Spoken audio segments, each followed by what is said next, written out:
Hey there! Welcome to our first episode in a series of videos aimed to help you with tricky or complex games, or just games that we feel need a few tips to help you get through the beginning and into the sweet innards. So let's get started with today's game, Guild Wars 2. We'll be starting from the start, which means what to expect when you spawn a new character for the first time. MMOs in general can be a bit confusing. Some notable questions in your mind most likely are, what am I? Where am I? What do I do next? So let's jump right into these questions and make a start on getting you started. What am I? What race you choose and what class you decide to play will influence which weapons, attacks and abilities you will be able to use in the long run. So have a good think about what you want to be. You don't need to be restricted to cliches. You don't need to be a Nord who carries a big sword, or an Azuran who's an engineer. This is your character, your avatar in the game. If you want to be a spellcasting Nord, then go for it. An Azuran Berserker? Go for it. Just bear in mind that you can't change what you are later in the game.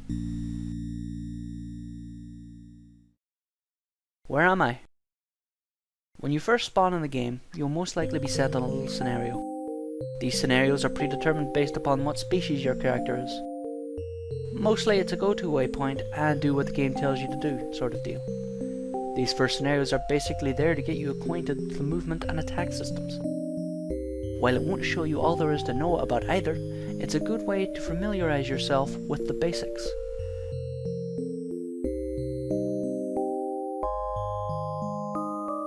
After the first main segment, where you repel an enemy attack or what have you, you'll be told to go to the next location and do certain things.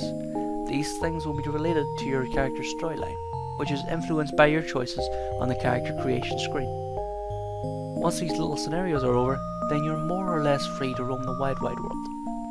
You'll most likely stick to the starting areas for each race for now, as you will probably be insta-gibbed by any monster outside of that area until you beef yourself up a little.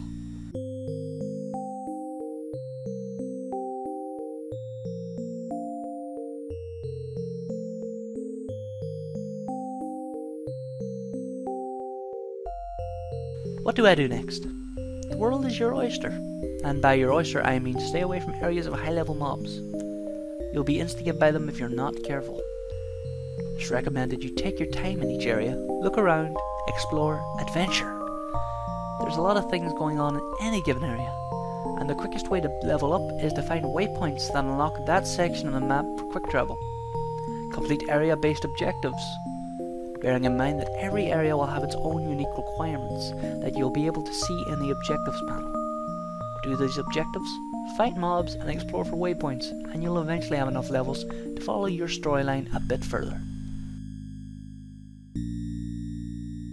Well, that's it for today's look into starting out in Guild Wars 2. Tune in again next time for more.